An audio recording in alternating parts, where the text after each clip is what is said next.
Tatlong arestado sa operasyon kontra droga sa Dinalupihan, Bataan.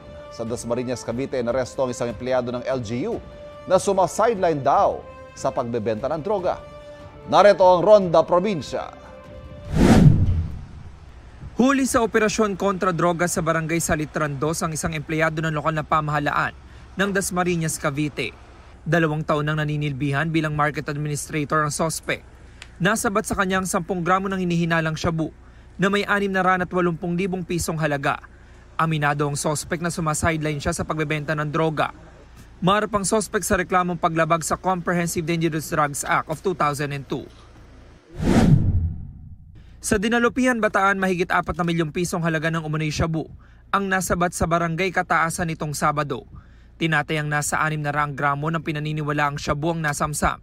3 drug suspect ang inaresto at maharap sa reklamong paglabag sa Comprehensive Dangerous Drugs Act of 2002. Wala silang pahayag. Ito ang unang balita.